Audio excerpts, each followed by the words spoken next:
अस्सलाम वालेकुम viewers, welcome to the students platform. Viewers, आज हम BSY 512 के लेसन नंबर 6 को डिस्कस करेंगे, क्वालिटेटिव रिसर्च। क्वालिटेटिव रिसर्च इसमें हम कह रहे हैं कि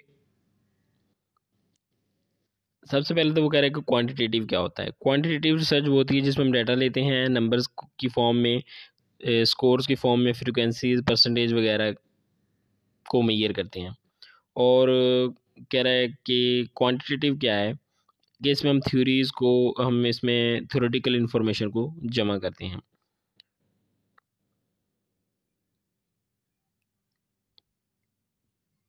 Qualitative research primarily involves in-depth, detailed case studies, in-depth interviews, basic observational studies. Qualitative और क्वांटिटेटिव रिसर्च यानी कि दोनों में से कौन सी बेहतर है, किसको इस्तेमाल करना बेहतर है, ये डिपेंड करता है कि प्रॉब्लम की नौइयत क्या है। परसेंटेज में डाटा चाहिए या थ्योरी की शक्ल में चाहिए, डेप्थ में डाटा चाहिए या सरसरी सा डाटा चाहिए। उस हिसाब से फिर हम रिसर्च का अपना पैटर्न सेलेक्ट करेंगे using a qualitative quantitative combination. इसके अंदर एक हाईलाइटेड पॉइंट है इम्पोर्टेंट कि इसके पहले तो ये मेन इसका ये चीज़ है कि आमतौर पर कम्बिनेशन भी यूज़ किया जाता है, दोनों को क्वालिटेटिव रिसर्च भी की जाती है, साथ साथ क्वांटिटेटिव रिसर्च भी की जाती है। वॉकर ने पहली दफ़ा 1996 में ये तरीका अडॉप्ट किया था। Limitation of quantitative research. Limitation क्या है क्वांटिटेटिव रिसर्च की? एक में एक तरीका सर्वे का है इसके अंदर, लेकिन सर्वे में क्योंकि लोग जो खुद अपने बारे में बताते हैं तो ज़्यादा चांसेस यही होते हैं कि वो अपने बारे में सिर्फ अच्छी चीज़ें बताएं। कोरिलेशनल में हम कह रहे हैं कि डिपेंडेंट वेरिएबल और इंडिपेंडेंट वेरिएबल का हमें पता नहीं होता। एक्सपेरिमेंट्स भी आर्टिफिशियल हो सकते हैं। जिन लोगों पर तजुर्बात किए जाते हैं हो सकता है वो अपने असल रवैये से हटकर एक्ट करें। क्वालिटेटिव रिसर्च के अंदर चार तरह की रिसर्च हैं, इनको वन बाय वन देखते हैं। मेथड जो चार हैं, पहला है केस स्टडी। केस स्टडी जो है हम तब चूज़ करते हैं जब हमें ज़रूरत होती है कि किसी एक बंदे को, किसी एक ग्रुप को एक लंबे अरसे के लिए हमने स्टडी करना होता है। एक लंबे अरसे के लिए इसलिए स्टडी करते हैं क्योंकि हमने डिफरेंट एरियाज़ में, डिफरेंट टाइम्स में, डिफरेंट अरसे के बाद, थोड़े थोड़े अरसे के बाद हमने उसके बिहेवियर के अंदर अगर चेंजिंग को हम देख रहे हैं तो उसके लिए हमें एक अच्छा खासा उसको टाइम देना पड़ता है इस तरह के एक्सपेरिमेंट को। कि एक बंदा 6 साल में का था जब था, उसका बिहेवियर कैसा था, फिर जब 10 साल का हुआ उसका बिहेवियर कैसा हुआ। तो ये एक प्रोलॉन्ग्ड मेथड है। ये हम जब करते हैं तो इसके अंदर क्या है कि हमें बहुत कम केसेस मिलते हैं इस तरह के केस स्टडी करने के लिए। रेयरली अकरिंग कंडीशंस वही इसके अंदर बात कर रहा है। इंटरव्यूज़ क्या हैं? इंटरव्यूज़ ये दोनों तरह की क्वालिटेटिव और क्वांटिटेटिव रिसर्च में किए जाते हैं। इसमें बंदे की वर्बल असेसमेंट के साथ साथ नॉन वर्बल चीज़ों को भी ऑब्जर्व किया जाता है। मतलब सामने बंदा बैठा हो, उससे सवाल जवाब किए जा रहे होते हैं, तो वो जिस तरह वो मूवमेंट कर रहा होता है, body movement, eye movement, face expression वगैरह, इनको भी ऑब्जर्व किया जाता है। Interview can be conducted in order, sorry, अच्छा जी ये अलार्म हो गया। अच्छा, इंटरव्यूज़ के बारे में मैं आपको बताता हूँ कि दोबारा मैंने आपको बताया कि इंटरव्यू जो होते हैं दो तरह के होते हैं, क्वालिटेटिव भी होते हैं और क्वांटिटेटिव भी होते हैं। इसके अंदर आमने सामने बैठकर बातचीत की जाती है, मुकालमा कह लें आप लोग। एक बंदा सवाल करता है, दूसरा बंदा इसके जवाब देता है। Interviews can be conducted in order to gather oral और लाइफ हिस्टोरिकल चीज़ें हो गई। इनको लाइफ की हिस्ट्री के बारे में, बंदे की अपनी लाइफ की हिस्ट्री के बारे में पूछते हैं उससे। उसके अलावा कह रहा है कि नैरो इश्यूज़ जो होते हैं और स्पेसिफिक इश्यूज होते हैं, सब्जेक्ट के इंटरेस्ट के इश्यूज़ होते हैं, उनको पूछा जाता है।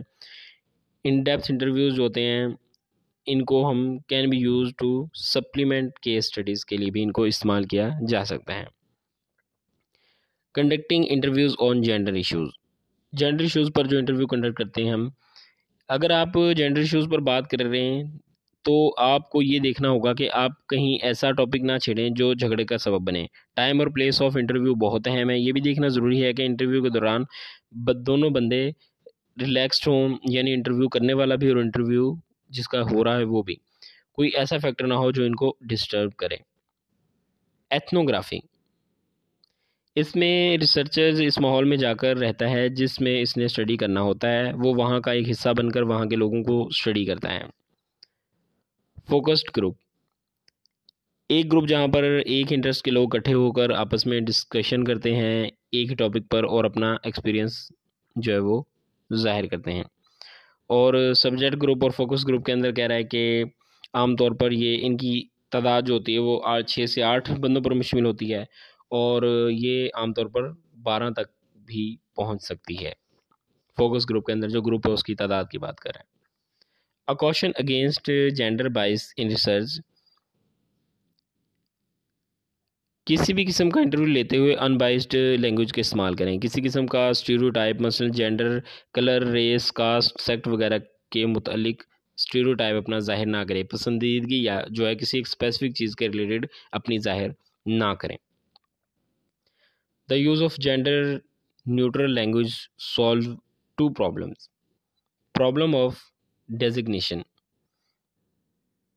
यहाँ पर भी वही बात कर रहा है कि अगर पूरी सोसाइटी की बात की जा रही है तो इसे मैन या वुमेन से रिलेट ना करें। ऐसे अल्फाज का इस्तेमाल ना करें जो दोनों को जो है वो अच्छे ना लगें। इस तरह के अल्फाज का इस्तेमाल ना करें, जो इस तरह के अल्फाज इस्तेमाल करें जो कि दोनों के लिए सूटेबल हों, जो इंटरव्यूअर भी हो, मैन या वुमेन दोनों की बात हो रही है।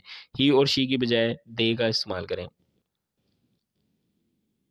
प्रॉब्लम्स ऑफ इवेल्युएशन, अगर गर्ल कॉलेज की बजाय हम वुमेन कॉलेज का लफ्ज़ इस्तेमाल करें तो ये ज़्यादा बेहतर होगा। Nature of the problem, problem की हमने इवैल्यूएशन के अंदर देखनी है कि प्रॉब्लम की नेचर क्या है और the expected form of information क्या है। इंफॉर्मेशन जो है हमारे क्वालिटेटिव है या क्वांटिटेटिव है। Your skills with numbers and narratives. How to plan a content analysis pertaining to gender issues.